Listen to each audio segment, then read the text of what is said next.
디모데전서 5장 3절부터 25절까지는 말씀 제목은 성도들의 돌봄이란 제목으로 함께 말씀을 보시겠습니다. 서신서 말씀을 볼 때 느낄 수 있는 것은 우리 하나님의 교회는 실제적인 지침을 갖고 있다. 둘이 뭉실하게 추상적인 관념을 갖는 게 아니고 실제적으로 일상생활에서처럼 벌어지는 일을 교회에서 또 당연히 부딪히는 문제들이 많기 때문에 이런 문제들을 부딪혔을 때 어떻게 해결해야 할 것인가. 단순히 기도만 하고 뭘 바랍니다. 이게 아닙니다. 실제적인 인간과 인간 사이의 부딪힘이 교회 안에서도 벌어지기 때문에 교회 안에서는 지침이 있어야 됩니다. 그래서 디모데 말씀을 통해 우리가 알 수 있는 것은 하나님께서는 참 놀랍다는 생각이 들기도 하고 또 우리 인생 문제를 이렇게 세심하게 다뤄주시는구나. 또 교회가 건강한 교회가 되기 위해서는 반드시 성경에서 제시하는 지침을 따를 때야 교회가 바로 설 수 있다. 오늘날에 많은 문제점을 안고 있는 교회가 이렇게 타락하는 계기가 된 것은 하나님 말씀에서 떠나 있기 때문에 성경에서 제시하는 교회에 대한 지침을 따르지 않기 때문에 절대적인 그런 기준을 따르지 않아서 비롯된다고 생각이 됩니다. 그래서 디모데의 말씀을 볼 때 다소 교리적인 문제를 떠나 저와 여러분의 삶 가운데 실제적인 문제를 다루기 때문에 흥미가 나오지도 않을 수도 있습니다. 좀 지루할 수도 있고, 하지만 저와 여러분의 삶을 면밀히 돌이켜볼 수 있는 좋은 기회입니다. 우리 교회가 이제 새로운 예배당을 와서 이 말씀을 접하는 것도 결코 우연이라고 생각이 안 됩니다. 하나님 때에 맞추어서 하나님의 은혜 가운데 합당한 말씀을 저와 여러분에게 하나님이 주셨다, 이렇게 생각이 됩니다. 자, 보십시오. 오늘 말씀은 과부와 또 장로들에 대해서 나옵니다. 교회 내에 과부가 있었고 또 목회를 하는 장로들이 있었는데 이들을 성도들은 어떻게 대해야 되는가, 이러한 지침을 줍니다. 당시에는 과부들이 많은 모양입니다. 지금도 물론 원치 않게 과부가 있지만 당시에는 상황이 더 어렵고 전쟁도 많고 또 병으로 죽는 사람도 많았던지 과부들이 흔한 모양입니다. 성경에서 2000년 전에 특히 유대 사회에서 과부들은 참 어려운 지경에 처해져 있습니다. 남자 중심이기 때문에 남편이 커다란 그늘막이 된 것이죠. 남편 아래 보호함을 받고 또 남편이 없으면 아들이 장성하여 아들의 도움을 받아야 됩니다. 근데 남편이 죽어버리면 의지할 데가 없기 때문에 또 생활을 할 수가 없기 때문에 과부들은 너무 공경한 처지에 빠질 수밖에 없는 것이죠. 그래서 우리 하나님께서는 구약 말씀을 통해 누차 아버지가 없는 아이와 과부를 존중히 여기라는 겁니다. 이런 말씀은 출애굽기 22장 22절에 23절에 너희는 과부나 아버지 없는 아이를 괴롭히지 말지니라. 내가 만일 어떤 식으로든 그들을 괴롭혀서 그들이 어떻게든 내게 부르짖으면 내가 반드시 그들의 부르짖음을 들을 것이다. 우리 하나님이 약속해 주십니다. 신명기 10장 18절에서도 아버지 없는 자와 과부를 위해 재판하신다. 그래서 하나님께서는 이 사회 약자이죠. 사회 약자를 돌보시는 하나님이시다, 이렇게 말씀을 합니다. 당시 사회에서는 과부가 힘이 없기 때문에 또 아버지가 없는 아이는 자신이 의지할 만한 사람이 없기 때문에 사회적으로 비천하고 무시되는 경우가 많았습니다. 하나님은 절대 그렇게 행해서는 안 된다는 겁니다. 아마 저와 여러분도 자랐을 때 아마 우리 한국 사회에서도 아버지가 없으면 소홀함을 받고 좀 무시당하는 경우가 많습니다. 또 과부라고 하면 사회적으로 좀 꺼려지기도 하고 좀 수치스럽게 여기는 경우도 많습니다. 성경을 보면 놀라운 것은 우리 하나님은 너무도 인자하시고 그런 인생들을 더 따뜻하게 돌보아 주신다는 겁니다. 그래서 이 장면은 우리가 누가복음에도 나옵니다. 우리 예수님께서 누가복음 7장 11절 15절에 나인성 과부의 아들, 이런 말씀을 많이 들어보셨을 겁니다. 거기서도 보면 이 과부가 외아들이 있었는데 이 외아들이 죽어버리게 된 것이죠. 과부 입장에서는 자신이 의지할 아들이 하나밖에 없었습니다. 그래서 그 아들까지 죽어버리면 이제 전혀 의지할 곳이 없었죠. 그래서 당시에 이제 과부가 아들도 없고 남편도 없으면 생활을 못 해버리기 때문에 몸을 파는 것이 흔한 일이었다고 합니다. 그래서 우리 예수님은 과부가 어떤 공경에 처했는지 충분히 이해를 하신 것이죠.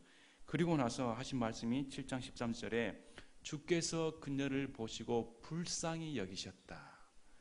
우리 예수님은 과부를 또 멸시하신 게 아닙니다. 구약의 율법을 주신 우리 예수님이시기 때문에, 구약의 명령을 주신 우리 예수님이시기 때문에 신약에 와서 구약에서 말씀하신 그대로 과부의 아들을 긍휼히 여겨주시고 과부의 처지를 불쌍히 여겨주시고 하나밖에 없는 그 외아들을 살려주심으로 과부를 크게 위로해 주신 분입니다. 저와 여러분이 우리 이런 하나님을 믿고 있다는 것이 기쁘지 않습니까? 인격적이시며 저와 여러분을 따뜻하게 맞이해 주시고 아픈 모든 문제까지 짊어주시는 그런 분이 저와 여러분이 믿고 있는 우리 하나님이십니다. 그래서 지금 디모데가 감독하는 에베소 교회에서도 이 과부 문제가 벌어진 겁니다. 구약에서도 과부 문제를 다루었는데 신약 교회에서도 이 과부들의 문제가 있어서 이 과부들을 어떻게 구제할 것인가, 돌볼 것인가에 대한 지침서를 줍니다. 집사의 유래는 우리가 흔히 모든 사람들이 동의하는 것처럼 사도행전 6장 1절부터 나옵니다. 집사라고 명명되지 않았지만 이 7명은 이 집사의 유래로 읽히 인식이 되죠. 그 발단 문제가 바로 그리스말 하는 사람들의 과부들이 매일 배식하는 급식 문제에서 배제를 당하니까 히브리 사람들에게 불평을 늘어놓기 시작했습니다. 당시에도 과부들이 교회 안에 들어오다 보니까 이들을 잘 섬겨줘야 되는데 그리스말 하는 사람들이 무시당하기 때문에 왜 히브리말 사는 사람들만 챙기느냐, 이래서 유래된 게 집사들이죠. 한편으로는 집사들은 다시 말씀드리자면 교회 내에서 소외되거나 좀 교회 내에서 무시당하거나 이런 사람들을 잘 돌볼 수 있어야 됩니다.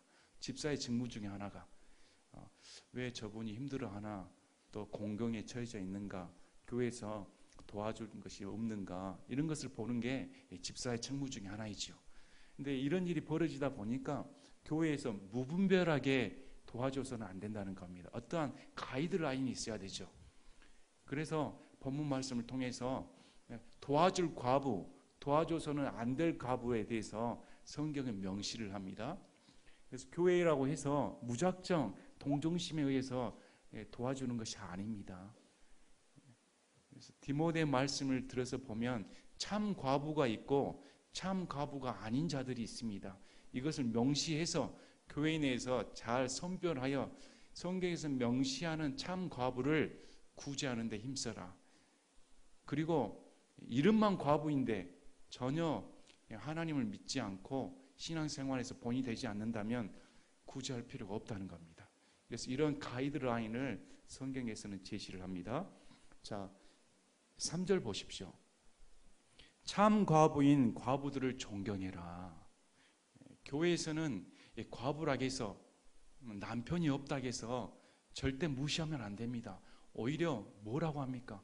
참 과부인 자들은 존경받아야 된다는 겁니다.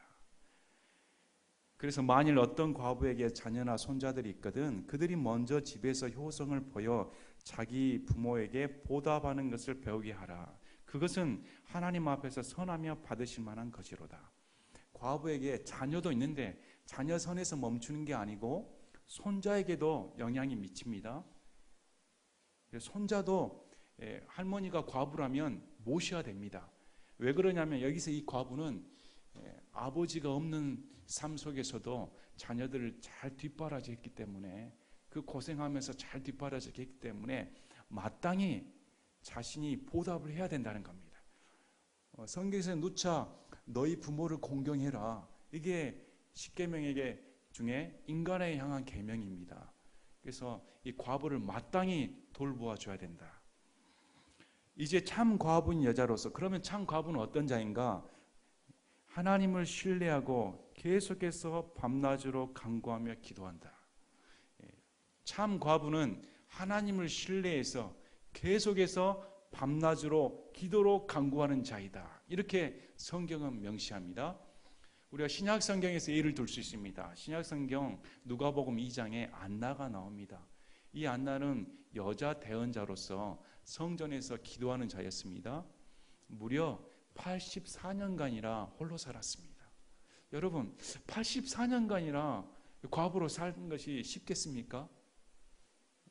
84년간이나 홀로 사는 것도 쉽지 않은데 성경에서 뭐라고 하냐면 그가 성전을 떠나지 아니하고 84년간 성전을 떠나지 아니하고 밤낮으로 기도했다는 겁니다. 우리는 뭐 한두 달은 가능할 것 같습니다. 한 1년은 글쎄요, 독한 마음 품고 하면 될 것 같습니다. 그러나 여러분 한번 생각해 보십시오. 84년을 하나님 앞에 무릎 꿇고 성전을 떠나지 않는다. 보통이 아니죠.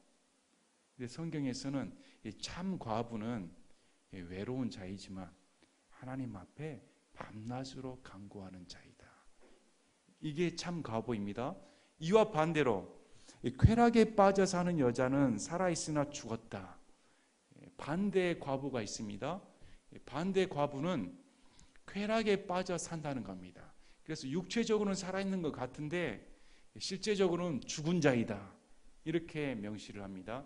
여기에는 두 가지 해석 방법이 있습니다. 첫째, 이 사람들이 구원받지 못하였다. 교회가 커지다 보니까 교회 테두리 안에 구원받지 못한 과부들이 들어왔다는 겁니다. 그래서 이 과부들이 들어와서 악 영향을 끼치기 시작했다는 것이죠. 이런 해석이 있고, 구원받은 자임에도 불구하고 하나님 명령을 따르지 아니하였다. 이렇게 해석 방법이 있습니다. 어떤 해석 방법을 따르지 간에 이들은 겉모양은 살아있지만 성경에서는 쾌락에 빠져 살기 때문에 영적으로는 죽었다. 이렇게 말을 합니다. 그래서 이것들을 명하여 그들이 책망받을 것이 없게 하라. 참 과부로서 마땅히 하나님 앞에 바로 살도록 명해야 된다.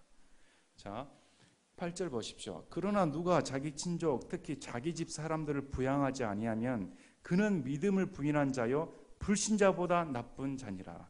범위가 자기 가족뿐만 아니라 친족을 말하고 있습니다. 당시 유대 사회는 친족 사회이고 아마 지금보다 더 끈끈한 사회인 것 같습니다. 물론 에베소는 이방인 지역에 세워진 교회입니다. 그런데 이 과부를 섬길 때 자기 아들이나 손자 범위를 넘어서 친족의 범위, 친족인데도 돌볼 사람이 없는데도 돌보지 않는다면 그 사람은 불신자보다 더 악하다는 겁니다. 이 말씀은 우리가 명심해야 됩니다. 우리가 저와 여러분이 명심해야 할 말씀이 하나님께서는 우리가 솔직히 불신자보다 더 악한 행위가 할 때가 있습니다.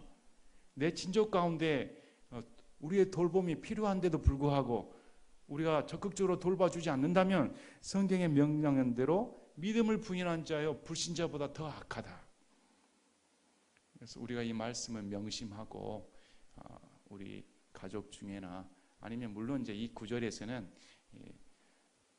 돌봄이 절대적으로 필요한 과부가 친족 안에 있었을 때 누구도 도와주지 못할 형편인 사람을 믿는 자가 도와주지 않는다면 그건 불신자보다 더 악하다. 이렇게 책망하시는 말씀입니다. 그래서 60세 이하의 과부는 수에 넣지 말라 이렇게 말합니다. 먼저 첫째 가이드라인이 60세 이하의 여자는 안 된다는 겁니다. 60세 이상의 여자를 넣으라는 겁니다. 그런데 그 다음 두 번째가 한 남자의 아내였던 자로서 선한 행위로 인하여 좋은 평판이 있어 혹은 자녀들을 양육하며 혹은 나그네들을 묵게 하며 혹은 성도들의 발을 씻어주며 혹은 고난받는 자들을 구제하며 혹은 모든 선한 일을 부지런히 따른 자라야 하리라.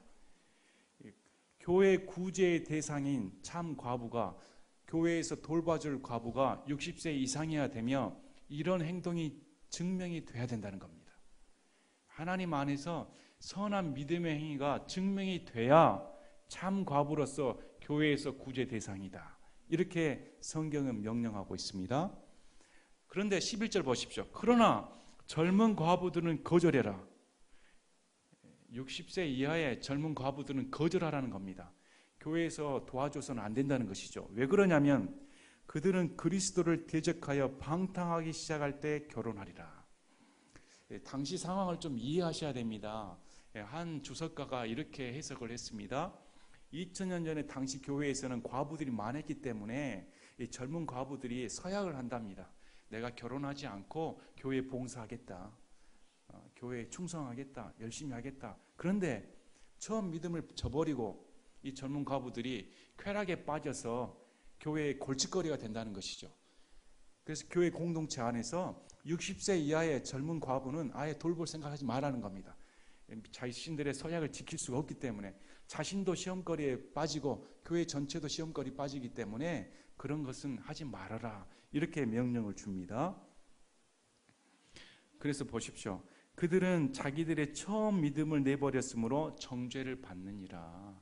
그래서 원치 않게 자기들의 처음 약속을 버렸기 때문에 정죄를 받게 된다. 이렇게 말합니다.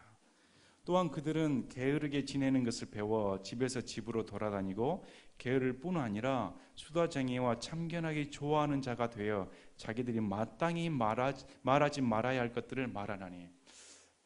젊은 과부는 자신들이 돌볼 가족이 없죠. 돌보면 가정을 꾸려서 가정을 섬기는데 할 텐데 이 사람들은 젊은 과부로서 만약에 교회의 도움을 받게 된다면 그렇지 않아도 게으른데 교회의 돌봄으로 더 게을러진다는 겁니다. 성경은 명백하게 말씀합니다. 게으른 자는 먹지도 말라는 겁니다. 성경 우리에게 노동을 말씀합니다. 우리에게 합당한 노동의 대가를 말합니다. 그냥 놀고 먹고 하는 것은 성경에서 원하는 게 아닙니다.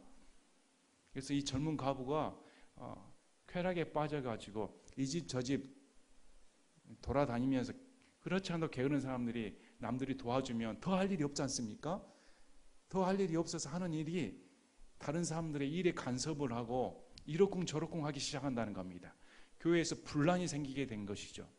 그래서 첫째, 교회가 분란이 생기지 않기 위해서는 다른 사람 일에 적극적으로 간섭해서 이러쿵 저러쿵 해서는 안 된다는 겁니다. 괜히 쓸데없는 것에 귀를 기울이고 우리도 조심해야 됩니다. 저와 여러분도 신문상에서 또 다른 상에서 교회의 문제거리가 이렇게 탁 터지면 괜히 쓸데없이 귀를 기울이게 되고 또 솔깃해서 거기에 창념하는 경우가 많습니다. 이런 것은 유익이 되지 않습니다. 그런데 특히 이런 특성을 가진 사람들이 할 일이 없으니까 여러분, 저와 여러분이 주님을 섬기는데 바쁘고 일하는데 바쁘다면 남의 일에 간섭할 수가 없죠. 그러나 할 일이 없고 시간 많은 사람들이 꼭 남의 일에 간섭해서 문제를 많이 일으킵니다. 그래서 이런 것을 하지 말으라는 겁니다. 그래서 성경에서는 오히려 뭐라고 말씀하시냐면 그러므로 나는 젊은 여자들이 결혼해서 자녀들을 낳고 가정을 꾸리며 비방할 기회를 대적에게 전혀 주지 말기를 원하노라. 차라리 젊은 과부가 결혼을 해가지고 가정을 꾸려서 가정을 이렇게 섬기는데 힘을 쓰라. 그래야 다른 사람들이 괜히 결혼 안 해가지고 쾌락에 빠져가지고 다른 사람들의 비방거리가 돼서는 되겠느냐 이렇게 말합니다. 그래서 어떤 자들이 이미 사탄을 따라 돌아섰도다. 자신의 믿음을 저버리는 지경까지 이르렀다는 것이죠. 자, 16절 보시면 만일 믿는 어떤 남자나 여자에게 과부들이 있거든 그들이 그들을 구제하게 하고 교회에 짐을 지우지 말라. 이것은 교회가 참 과부인 자들을 구제하게 하려 함이니라. 구제 대상이 만약에 그 과부에게 남자나 여자 돌봐줄 사람이 있다면 교회의 구제의 대상이 되어서는 안 된다는 겁니다. 그래서 교회의 구제의 대상은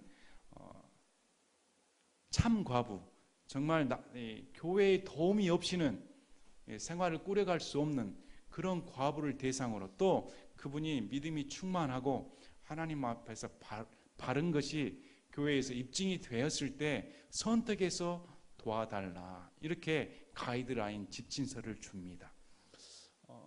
자, 여러분, 성경은 과부를 도와주지 말라 이게 아닙니다. 적극적으로 과부를 도와줘야 됩니다. 또 사회 노약자들을 도와줘야 됩니다. 교회에서 도와주지 않으면, 교회에서 만약 이들을 섬기지 않는다면 우리도 불신자보다 못하지요. 그래서 적극적으로 교회에서는 이런 분들을 잘 살펴서 어려움이 있는가, 공경에 처해 있는가 잘 가려서 도와주도록 해야 됩니다. 자, 이번에 이제 두 번째는 장로들에 관한 명령이 나옵니다. 성도들이 과부를 돌본 것처럼 이제 두 번째 돌봐야 할 대상이 목자입니다. 감독이고 목사이죠. 성도들 또한 목자들을 돌봐야 된다. 성경은 그렇게 말합니다. 17절부터 25절까지는 교회 내에서 목사들을 어떻게 대우할 것인가 지침서를 줍니다. 이것은 현실적입니다. 현실적이고 우리 교회도 이런 지침을 따라야 됩니다. 교회가 바르게 되기 위해서는. 자, 17절 보십시오.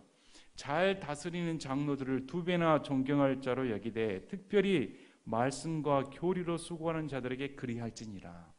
당시 교회는 장로들이 치리했습니다.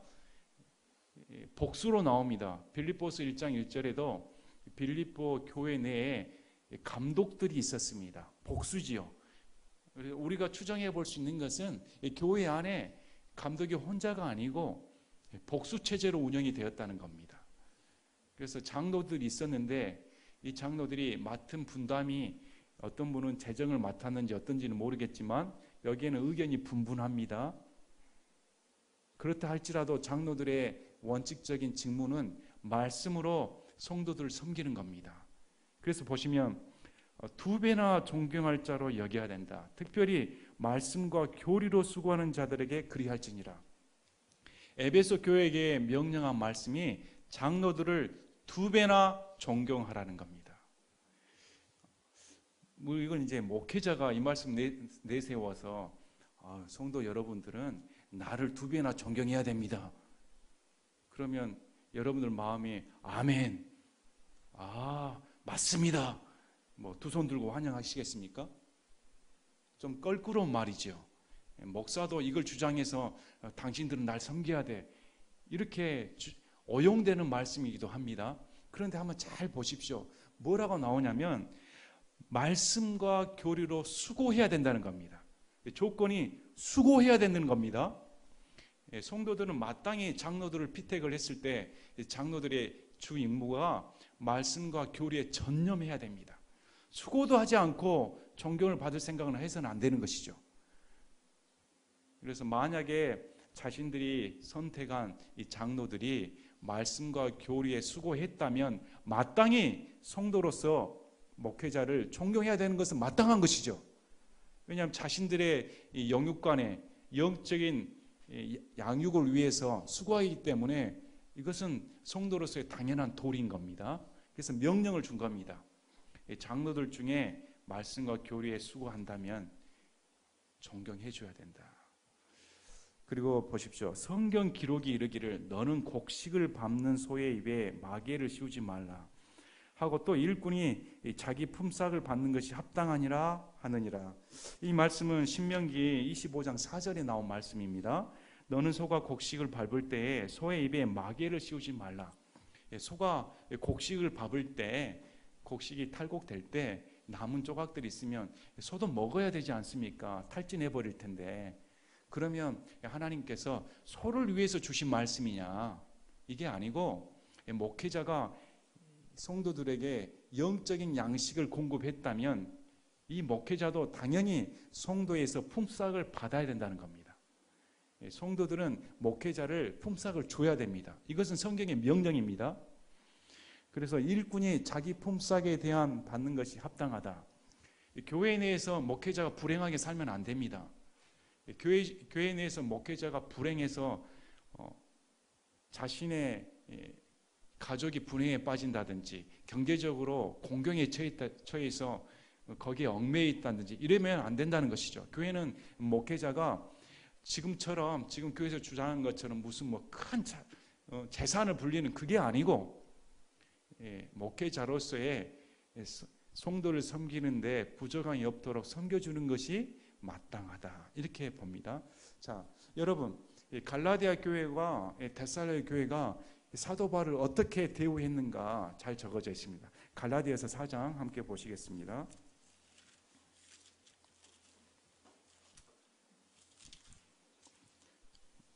갈라디아서 4장 13절부터 보십시오. 갈라디아서 4장 13절에 너희가 알거니와 내가 처음에 육체의 연약함을 통해 너희에게 복음을 선포하였노라.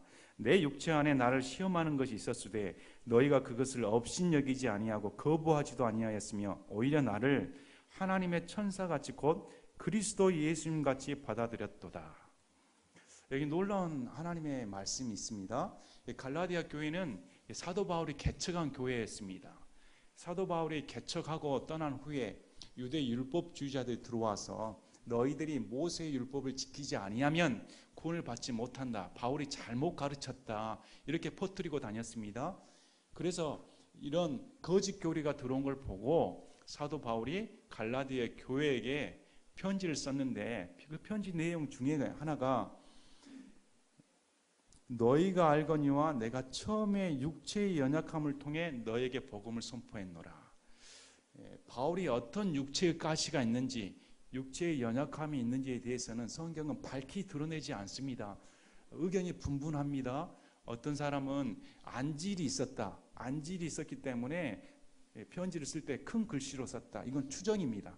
또 어떤 사람은 당시에 타우루스 산맥 근방에는 말라리아가 유행을 했기 때문에 아마 말라리아에 걸려서 굉장히 고통 가운데 있었을 것이다.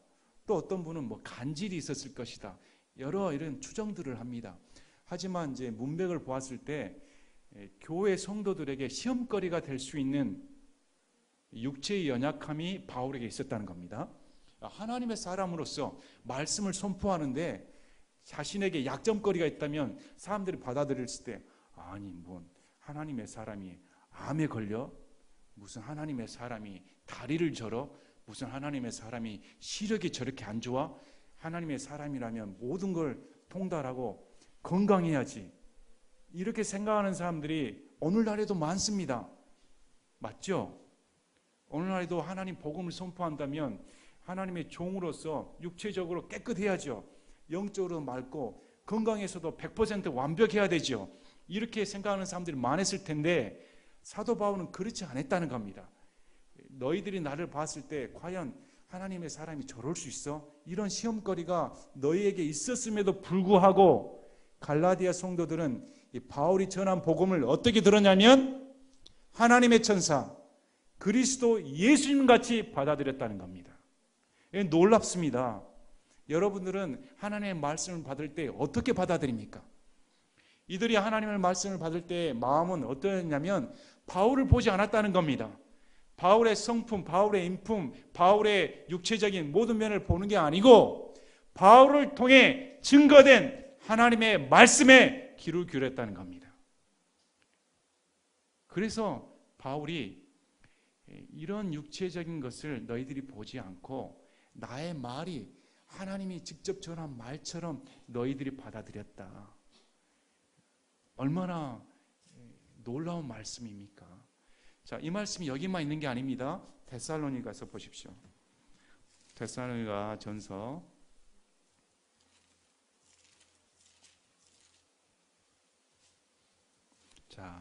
2장 13절 보십시오. 데살로니전서 2장 13절을 보면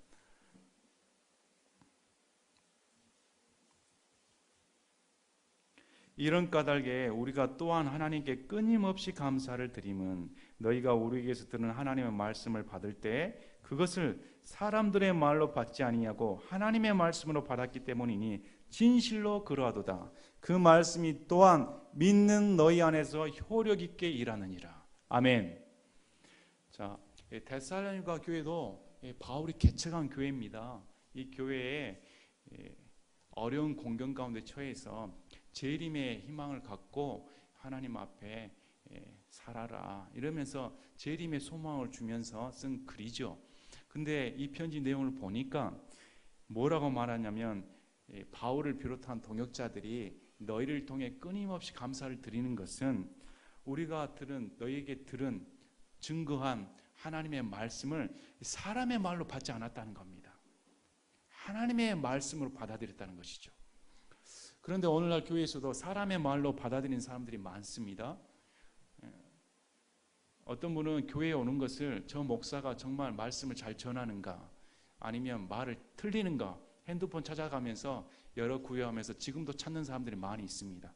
뭔 은혜가 되겠습니까? 교회에 오는 목적이 뭘까요?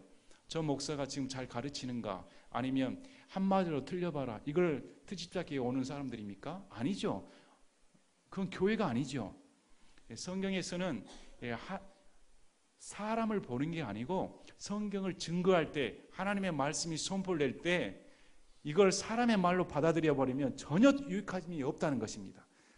그 뒷구절에 뭐라 합니까? 너희가 그 말씀을 사람의 말로 받아들이지 않기 때문에 그 말씀이 너희 안에서 효력 있게 일한다는 겁니다. 여러분 안에 하나님의 말씀이 효력 있게 능력 있게 역사하기 위해서는 여기에 선포되는 말을 인간적인 말, 사람의 말로 받아들여서는 안 된다는 겁니다.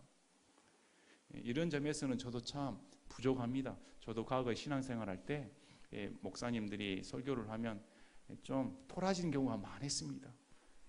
마음으로 비판하고 판단하고 솔직히 성경을 제대로 말을 해줬으면 좋겠는데 성경과 전혀 상관없는 사회 돌아가는 일, 정치 얘기 이런 얘기를 듣다 보니 무슨 은혜가 되겠습니까? 다시 말씀드릴게요. 이 장로들은 말씀과 교리에 수고해야 됩니다. 철저하게 세상 돌아가는 얘기를 하는 곳이 아니죠.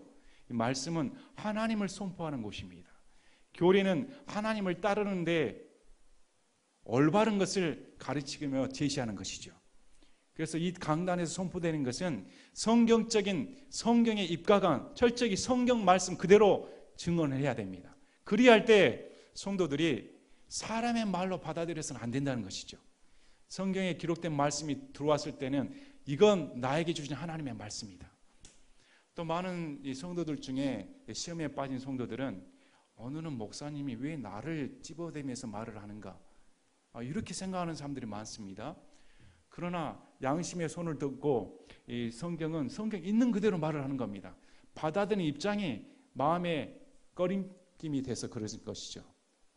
그래서 이렇게 돼버리면 전혀 목사와 성도들 간의 인간적인 관계로 봐버리기 때문에 성도에게도 유익이 되지 않고 목사에게도 유익이 되지 않습니다. 성경에서는 오늘 본문 말씀 지침이 장로들을 존경해야 된다. 여러분 가운데 목사에 대한 존경심이 없다면 여러분 다른 교회 가셔야 됩니다. 그것이 낫습니다. 목사에 대한 존경심이 없이 어떤 유익이 갖고 있겠습니까? 아무리 부족해도 아무리 뭐해도 목사가 하나님 말씀을 바르게 증언한다면 존경해야 됩니다. 어느 교회를 가더라도 그것은 마땅히 성도로서 해야 할 일입니다. 자, 다시 디모데전서 보시겠습니다. 자, 그러면 이 장로가 문제를 저질렀을 때 어떻게 해야 되는가? 장로도 사람이지요. 장로도 문제 가운데 휩싸일 때가 많습니다. 그런데 하나님께서는 장로만큼은 철저하게 검증돼서 고발하라는 겁니다. 아마 목회자도 자신의 행위와 상관없이 자신은 선하게 살았음에도 불구하고 거짓 고소를 당하는 경우가 많습니다. 아무리 훌륭하게 목회를 해도 비방당하는 경우가 많습니다. 특히 잘 따르던 성도에게. 이것은 교회 내에서 비일비재하게 벌어진 일이고 역사적으로 증명되는 일입니다. 아무리 훌륭하게 목회를 해도 잘 따른 성도들이 비난하는 경우가 많이 발생을 합니다. 그럼 이러할 때 어떤 조치를 취할 것인가? 어떻게 말하냐면 장로에 대한 고발은 두세 증인 앞에서가 아니면 받지 말라. 한 사람의 일방적인 비방에 따라서는 안 된다는 겁니다. 두세 증인이 나서서 저 장로가 이런 일을 저질렀습니다. 저 장로가 우리 교회에 해악을 이렇게 끼쳤습니다. 이런 증인들이 있어야만이 그럴 때 장로들을 고발을 하라. 자, 첫째는 장로도 고발 당해야 됩니다. 교회에서 묵과시켜서는 안 된다는 것이죠. 만약에 장로가 비리를 저질렀다, 교회에 어떠한 해악을 끼쳤다면 두세 증인을 내세워서 고발하라는 겁니다. 그래서 죄 짓는 자들을 모든 사람들 앞에서 꾸짖어 다른 사람들도 두려워하게 하라. 장로가 죄를 저질렀다면 공개적으로 행하라는 겁니다. 죄를 무섭게 다룹니다. 특히 장로들의 죄는 더 무겁게 다룹니다. 왜 그러냐면 이 죄는 개인으로 끝나는 것이 아니고 교회 공동체에 큰 파급력을 하기 때문에 우리 교회 많이 보잖아요. 다른 교회의 소식들 많이 들어보면 목사가 타락해버리면 그 교회 자체가 무너져버린 경우를 많이 봅니다. 그래서 이 장로들의 죄만큼은 성경에서 무겁게 다룹니다. 그걸 공개적으로 행하라는 겁니다. 한번 생각해 보십시오. 매스컴에 나오는 목사들의 죄를 공개적으로 다룬 적이 과연 얼마나 있습니까? 교회 내의 횡금 사건 많이 들어보지 않습니까? 그리할 때 얼마나 공개적으로 떳떳하게 합니까? 다 목사파, 무슨 파 나눠져 가지고 감추기에 급급하지요. 서로 고소하면서. 그런데 성경에서는 만약에 이게 입증이 된다면 전체적인 교회 공동체 앞에서 죄를 공개하고 그 사람에게 회개의 기회를 주며 다른 사람들에게도 두려움을 주라는 겁니다. 왜 이게 중요하냐면 교회가 거룩한 곳이기 때문에. 이 교회가 사람의 모임이 아닙니다. 교회는 죄를 무겁게 다뤄야 됩니다. 무섭게 다뤄야 됩니다. 죄를 경멸해서는 안 되는 것이죠. 쉽게 생각해서는 안 되는 겁니다. 목사도 죄이기 때문에 죄에 빠질 수 있죠. 하지만 목사라 해서 죄를 가볍게 다뤄서는 안 된다는 것이죠. 더 무겁게 다뤄서 책망해서 다른 사람들에게 아유 두렵다. 목사도 저런 죄에 빠지면 나는 어떨까? 그래서 본보기를 보이라는 겁니다. 자, 이 말씀이 어떻게 말하냐면 내가 하나님과 주 예수 그리스도와 선택받은 천사들 앞에서 내게 명한다. 하나님과 주 예수 그리스도와 그 다음에 선택받은 천사들 앞에서 디모데 전서를 보면 이 천사들은 증인이다. 우리 하나님께서 예수님을 육체로 보내시고 죽으시고 부활하시는 모든 광경을 천사들이 목격을 했습니다. 이 천사들은 증인입니다. 그래서 요한계시록 7장 12절 12절을 보면 모든 천사들이 왕자와 장로들과 네 짐승 주위에 섰다가 왕자 앞에 얼굴을 대고 엎드려 하나님께 경배하며 이르되 아멘. 찬송과 영광과 지혜와 감사와 존귀와 권능과 힘이 우리 하나님께 영원 무궁토록 있으리로다. 모든 천사들이 하나님께 영광을 돌린다는 겁니다. 그들은 창세기에 주 하나님을 알았습니다. 주 하나님의 천지창조와 인간의 창조와 또 인간의 타락과 율법을 주신 그 여호와 하나님이 어떻게 인간의 몸으로 그 더럽고 추한 악으로 가득 찬 이 세상에 내려오셔서 똑같이 인간의 삶을 사시고 그들을 위해 죄 없으신 그분이 십자가에 처절하게 못 박혀 죽으시고 부활하셔서 그런 사랑을 베풀 수가 있는가? 그것을 모두가 천사가 목도를 했습니다. 그래서 이 천사들이 요한계시록에 보면 모든 구원의 완성을 이룰 때 저와 여러분이 영광 가운데 휴거받아 하나님과 함께 있을 때 아마 저와 여러분도 이렇게 고백을 할 겁니다. 천사들처럼 모든 영광과 존귀와 권능이 우리 하나님께 있도다. 멋지지 않습니까?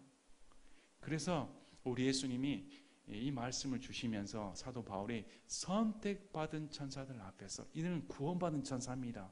타락한 천사들이 아니죠. 이 천사들 앞에서 내가 내게 명한다.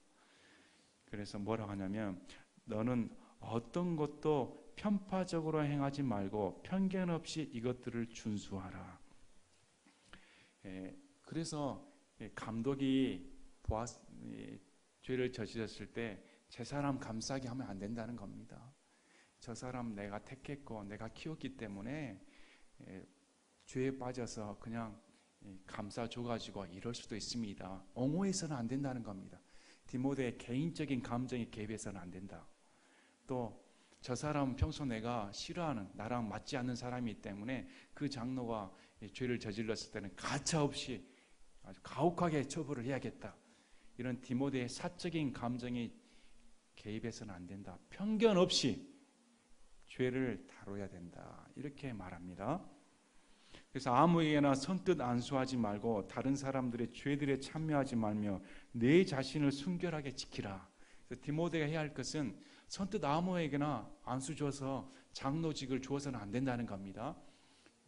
바울이 제시한 장로 기준에 달한 사람이 합당하게 안수를 받아 장로직에 선포돼야 된다. 그래서 이 안수직은 공개적으로 하나님 앞에서 장로들이 모여 위임식을 하는 것이죠.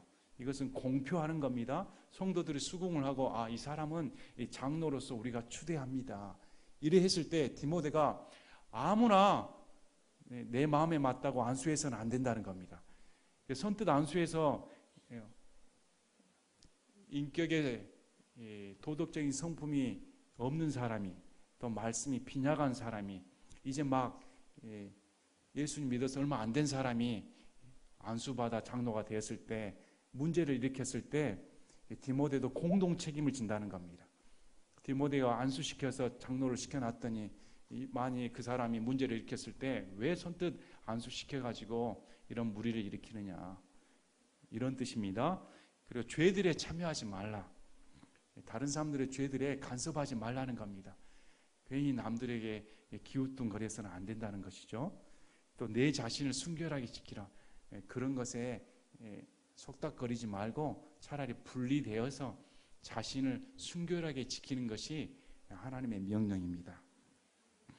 자, 더 이상 물만 마시지 말고 내 위장과 자주 있는 병을 위하여 포도즙을 조금 쓰라. 참 이 구절은 애틋한 구절입니다. 애틋한 구절이죠. 바울이 얼마만큼 디모데를 아끼는가. 우리는 믿음이라 하면 모든 것을 능가한다, 모든 고통을 참는다, 육체적인 질병도 다 참는다, 이렇게 생각하기 쉽습니다. 믿음이면 다 되는 것이지. 성경은 그렇게 말하지 않습니다. 아마 감독들만큼 위장병에 시달린 사람이 없을 겁니다. 얼마나 속이 무뎌질까요? 아마 속이 문드러질 겁니다. 극한 스트레스에 시달릴 겁니다.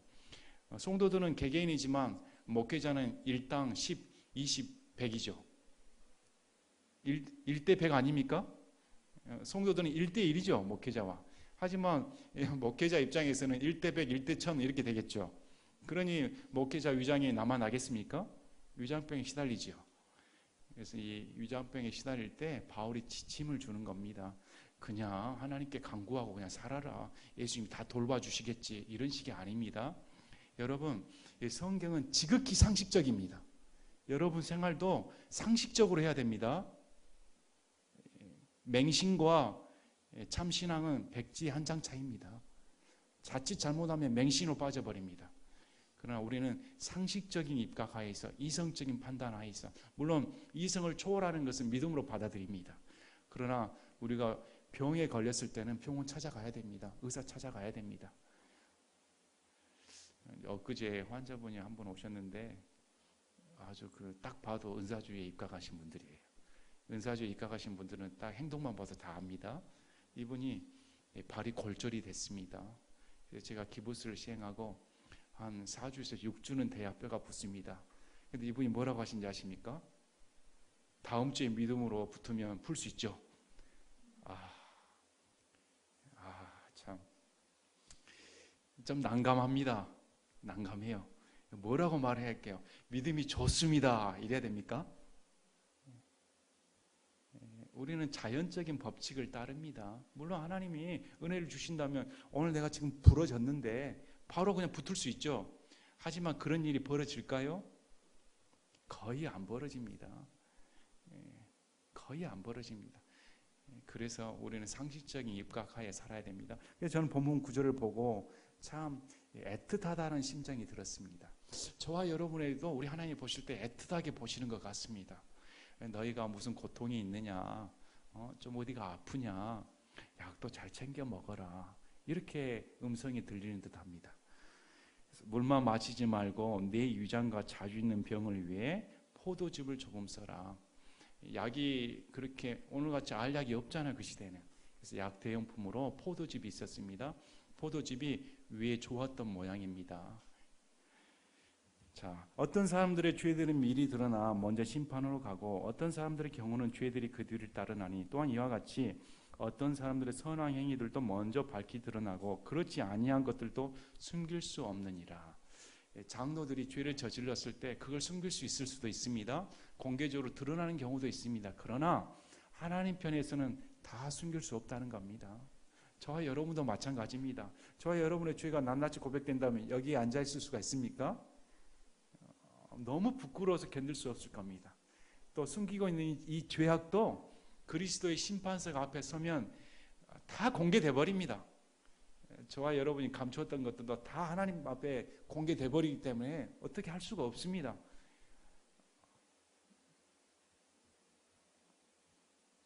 맞죠? 예. 그래서 바울이 하나님 앞에서 진실되이 살도록 노력하라는 겁니다. 우리가 서야 할 것이 그리스도의 심판석이기 때문에 반드시 다른 사람들의 죄들이 드러나는 날이 온다는 겁니다. 지금은 그 사람들이 가리워서 잘 나가는 것 같지만 하나님 편에서 보았을 때는 숨길 것이 없기 때문에 그런 거에 관여하지 말고 오직 저와 여러분은 스스로 순결하게 살도록 노력해야 된다. 이렇게 성경은 말합니다. 자, 오늘 본문 말씀을 보았습니다. 교회에서는 구제할 대상이 있습니다. 특별히 소외되는 과부들을 잘 돌보도록 해줘야 됩니다. 마땅히 교회에서 해야 할 일입니다. 또 두 번째로 장로들을 마땅히 존경해줘야 됩니다. 그래야 할 때 그 교회가 바르게 설 수가 있는 겁니다. 질서가 유지가 될 수가 있고 교회가 주 안에서 건강한 교회로 성장할 수가 있는 겁니다. 또 저와 여러분은 앞으로 심판석 앞에 반드시 서야 되기 때문에 마음가짐과 몸가짐이 하나님 앞에서 진실되이 살아야겠다. 이렇게 다짐하는 시간이 되셨으면 합니다. 제가 기도하고 마치겠습니다.